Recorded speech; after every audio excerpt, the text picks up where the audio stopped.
Yeah. Yeah. Yeah! That's how we do it.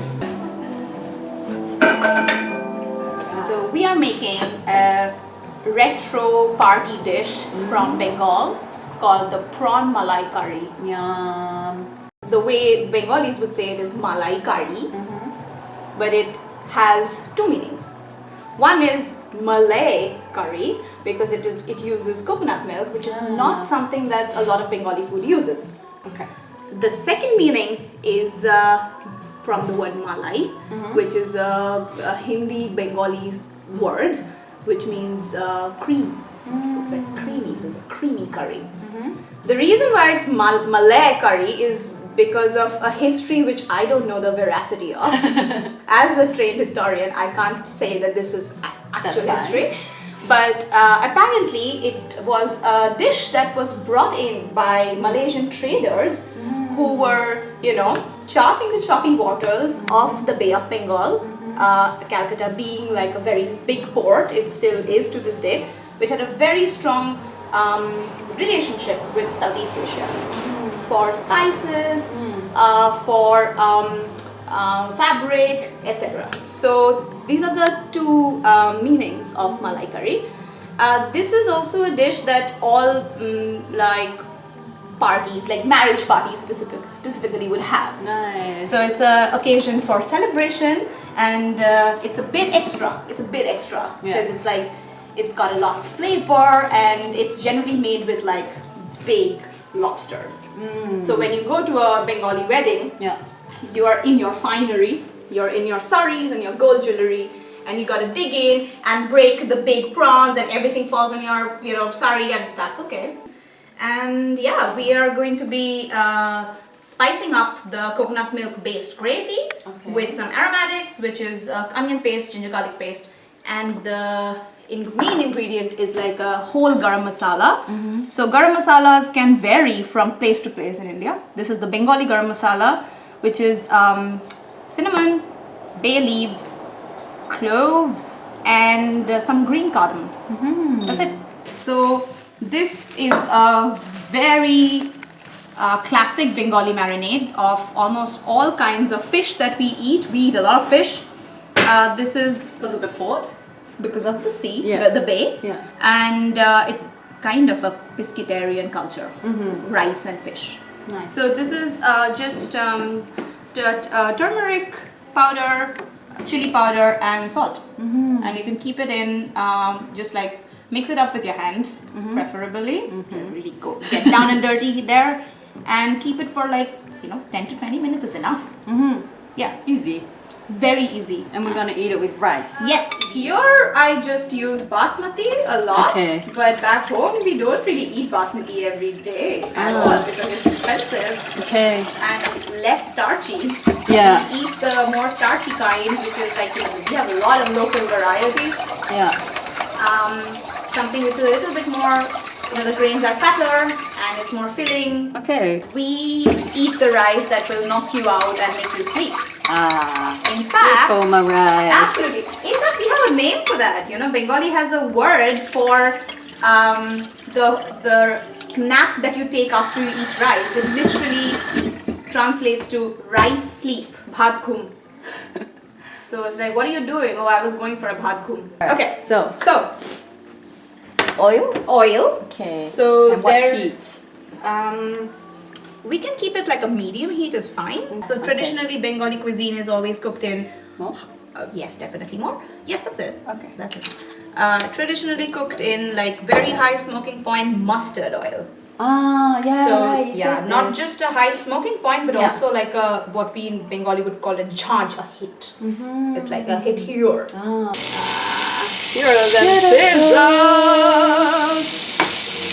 Oh, so you don't want to overwhelm the prawns with the cooking this time around because they're going to go back into a gravy. All you want to do is to make sure that they are just a bit pink. Oh, this smell is my favorite smell in the world. Good. Turmeric Yeah. is it's literally gold. It's such a brilliant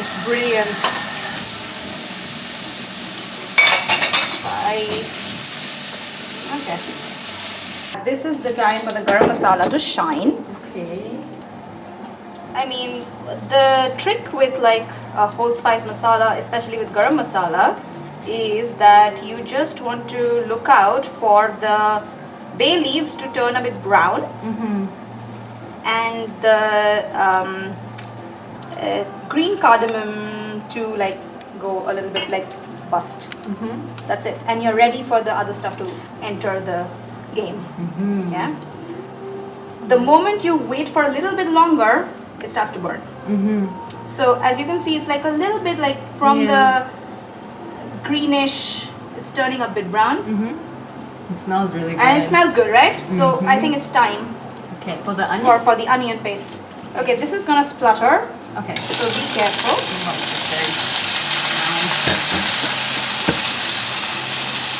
And when did you learn this dish? I learned this dish sometime when I was living in Delhi. I was working, and most of my culinary skills come from basically just like missing food from home. Yeah. And then being like, you know, fuck it, I'm not gonna get this stuff anywhere else. I'm not gonna get it in a, none of this is available in an Indian restaurant, say for example. So, you know, might as well just try and like recreate it. And you either look it up on the internet and then, you know, see like maybe 5-6 different kinds of dishes and do a permutation combination and see what works. So this was like that. Like, I also had a chat with my mum. Okay. Now we're gonna put the heat down a bit and add the ginger garlic paste.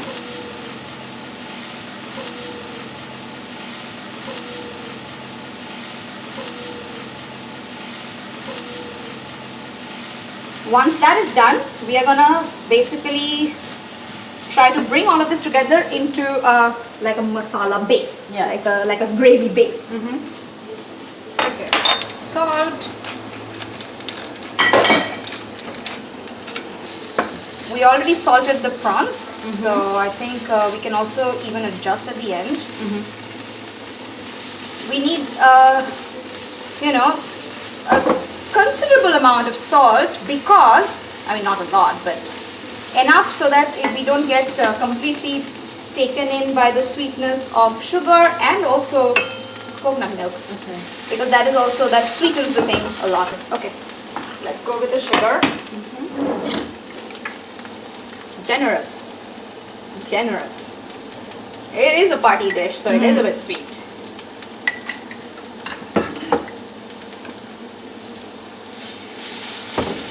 Okay, I think we are ready for some turmeric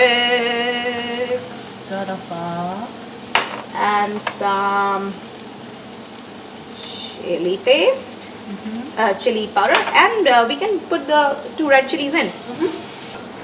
Okay, so our like the basic ingredients for a gravy base is in, and now all we need to do is put in a little bit of water.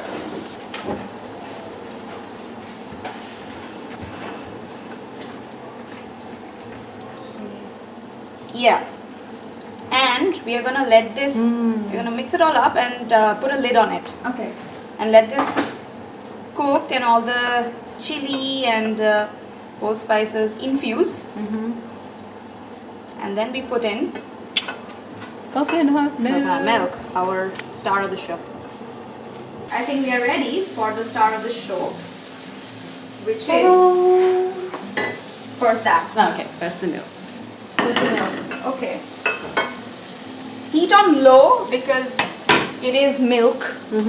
Even if it is coconut, we don't want it to like split or separate. And this is room temperature, a little bit cold because it's you know. So we'd be quite gentle with it. Yeah. Just go bit by bit. Heat on like 1 so that it does not shock our friends. All right. Malai. More malai.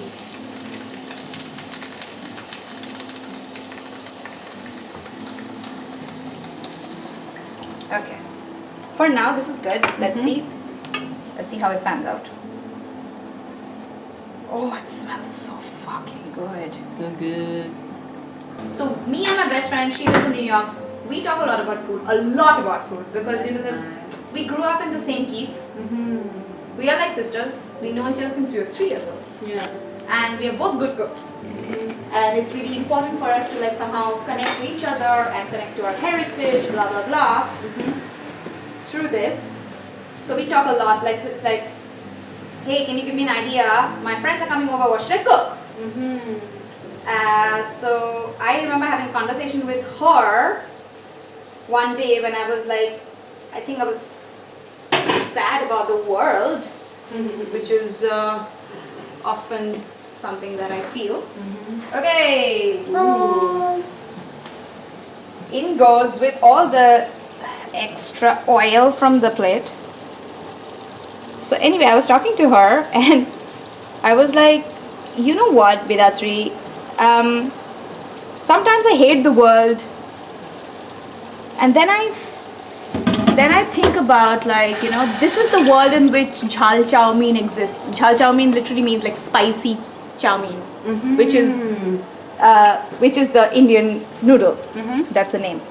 Like sometimes I forget that, you know, this is also the world in which jhal chow mein exists. So no matter the fact that we live in a fucked up world, it's also this world that came up with this beautiful, amazing thing called jhal chow mein, and my faith in humanity gets immediately restored. Like I'm so obsessed with Indian Chinese. It's like that's my favorite snack. Oh, it smells so good. Smells so good. Smells so good. Smells so good. Okay, now we're gonna we can keep it thick like this, or we can thin it out a bit.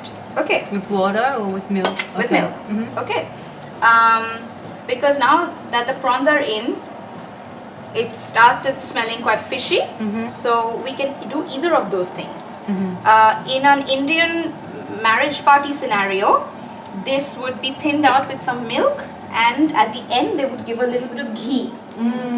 So the ghee would give it a kind of glaze. Yeah. So simple. Can't believe it's that simple. Yes. Alright. Little ladle. On Malaikari. Smelling good. Smelling so good. Tell me what you think. Yes. It smells delicious. It actually does. It smells really good. So good. It smells really good. It's really nice and like the sweetness. Is it too sweet? For me, no. Let's see. I like sweet food. Okay. I like sweet, savory food. And the spices are good. Super yummy. It's pretty good. I think it's pretty good. Work for myself, for my people, for people I call friends, for people I call community, for people I call family. But at the end of the day, the only place where I can personally, you know, kind of perceive the change is when I speak to my family.